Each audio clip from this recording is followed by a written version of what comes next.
There's a number of grant programs that would really help us out if we do move into a Marks program. And then just in contrast, I just want to let you know, if you look at, let's say, any other program like a P25 system, we'd have to use a different type of grant program for that. But one example that I can think of that might be able to help with another P25 system is maybe the State Homeland Security program, which it's a good program. The problem with it is it's a highly competitive and very limited program. Looking at the dollars that it might be able to provide for us, I don't think it's really going to be enough to even, catapult us into that position. But hearing what Marshall Flowers had said, what Darrell Anderson had just shared, it sounds like there's really a lot of different opportunities so we can tap, especially if we're really moving forward as a unified county, in being able to realize a good radio system for us here in Wayne County. If I was going to go and just nail it down, I really believe that for the most part, I think it's very convincing with everybody that just spoke today that Marks is really a very good direction to go. Would you guys agree? Don't you think? I think I see some head nods, and some might be in question about this whole thing, which I totally understand. Because really the big looming question, I'm going back to this, is that how much is it really going to cost and who's going to pay? But this is really where we need to go, is that we need to go and continue on with this work and try to explore that and try to investigate how far we can actually take advantage of different grant programs out there to help us realize this radio system. And one of the things that I've thought about is to put together some type of a planning committee. Okay, it's not a voting, it's not a COG, it's not anything like that. All it is just a group of folks that will represent certain parts of our county to help us move forward in that endeavor. So we can, and my point in this is that I don't want it to be just an EMA effort. This is all for us. This is really all for Wayne County. Here's an opportunity for each one of us to have a representative in there so we can all have a voice in this whole thing, in making that decision. It's not going to be one single entity making that decision for you. It's not going to. It's going to be a group of folks, evenly spread out, that would represent each one of us, that would help us get into that position. So yesterday I held a meeting with the first focus group that we talked with, and if any of you guys are part of this focus group, would you guys stand right now? So please, sorry. Come on, you need to stand anyway. Okay, we have some. Mike, you're a part of this. Mike Priest. Yeah, I didn't stand up. You didn't stand up. Okay, well, he's a part of this too. Okay, and Chief Brian Meshew, I think he's still here. Not sure. Yep, you did stand.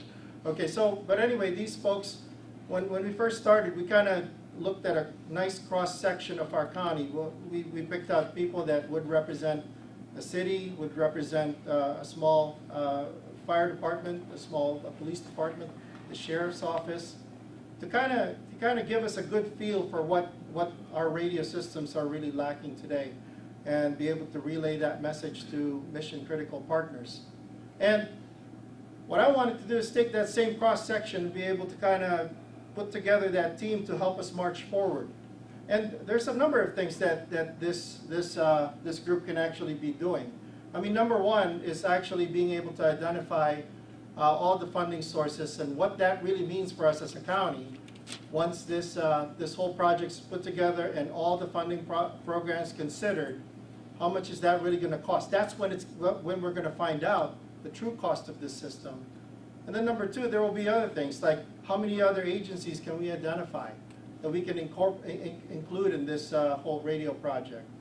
We can also start talking about things like, let's say we move forward from there and the rollout process. How are we going to do that? We need a team to be able to do this.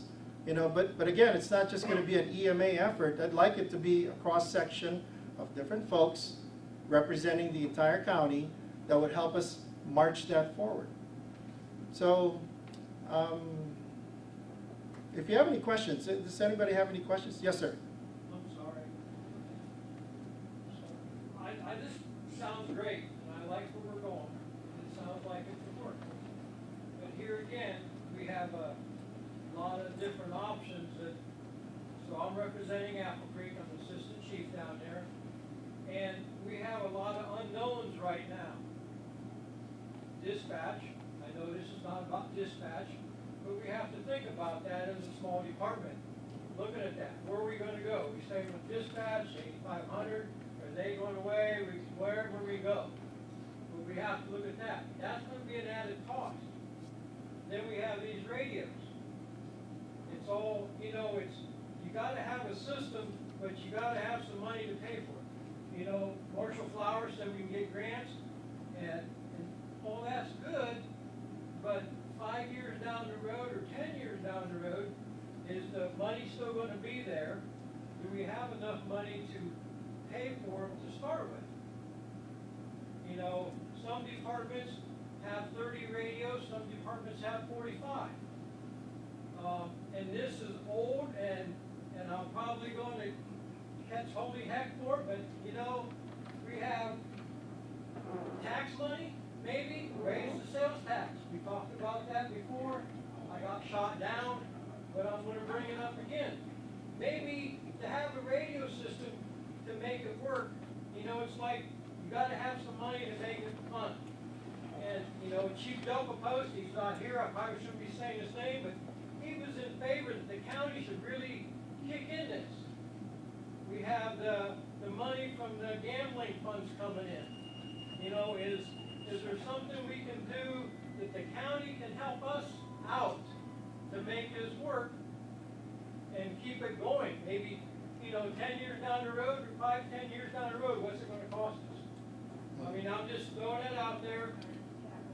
Yeah, thanks, Mike. You know, that's a very good question. And the truth is and you're right, you know, there are lots of different considerations that you as a township is faced today, okay? And, you know, when I said to go and look into the grant programs first, the whole intent of that is to actually find out to see what is really available to get us started, what will pay for it for the next few years, and what will be left over for us to pick up. Okay, when I say us, really all of us will have to have a hand in it, I believe. Okay, so hear me out here for a minute. Let's pretend that we were able to go and answer through grant programs, let's say about a 4-year project where for 4 years we're going to have a Marks program, let's say, all right? And then we have to worry about year 5. Okay, in the budgeting scheme of things, all right, if you were given that timeline today, that in 4 years, you have to kind of start thinking about how you can incorporate that as part of your budget. Would that help?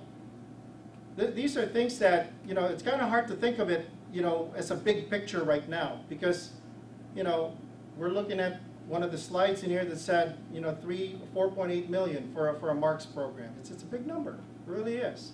You know, if we were able to line up grant programs, and you heard a few speakers today that really laid out some facts about what kind of programs are out there that will help us, and then be able to incorporate that and find out to see, okay, so right now, 4 years from now, we need to start planning on how we're going to pay for year 5. I think that would help out a lot. Okay, so there are a lot of different variables. Where's the money really going to come from, and so on. Okay, now, one of the things that you heard today is that legislation is so motivated in making the Marks program free. Let's think about that for a minute, okay? We don't know what this Marks program is really going to look like in 4 years. Maybe it's half the cost. In fact, you know, Daryl was just able to lay out some numbers that convincingly might even make it look like the cost of a Marks radio is going to be half. It's not going to be $20 anymore. I can't say that for sure, but it sounds like they're really moving in that direction to make the cost of a Marks radio lower, especially on the local level. You know, so, you know, the answer to your question there is that how can we actually project 4 years from now what our budgeting figure or picture is really going to look like? You know, and that's something that perhaps in your own meetings to begin to start thinking about. You know, one thing that we need to realize here, each one of us, is that the radio system it's not going to remain the way it is today. It's not going to remain as this analog system, and I think we all accept that. We know that.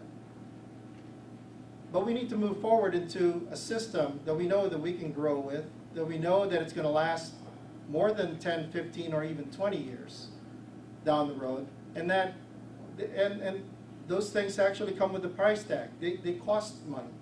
They do. But you know, the advantage that we currently have today is that there are monies that's coming from the state that will help us get that realized. And then number two, being able to have this long timeline to be able to prepare just in case we do have a year 5 expense and something like that. Yes, Commissioner, sorry.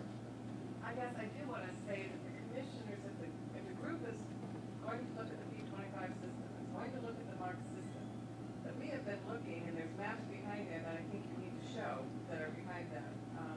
If we lit up 2 towers, those are expenses that the commissioner is looking at right now. And we're looking at maybe lining up the tower in Pittsburgh and lining up the tower at Apple Creek. And I think we have some things here that, you know, there's other costs besides the radios. And we just all need to work together. I want all of our first responders to have interoperability. And somehow, we need to set our goal, whatever the goal is, and then we all need to work together toward it. But I'd like you to see if the commissioners make the commitment to line up towers, because you want to go towards MARC, and we do 2 towers, one in Pittsburgh and one that we've identified there, and then the Apple Creek Tower, which we have the rights to light up, what that does to our MARC's coverage. And I'd like you to show those pictures, or Doug Hunter, he actually put them on the map for us, so maybe you want to explain it, I don't know. Yeah, I can explain that in a minute. I Yeah. think we need to know that there's other money that has to come into this besides just the radios, that we are also looking at the big infrastructure costs. Right, and you know, again, it's what I'm talking about, being able to pull different sources, funding sources, to be able to make a big picture of how we can actually all afford this.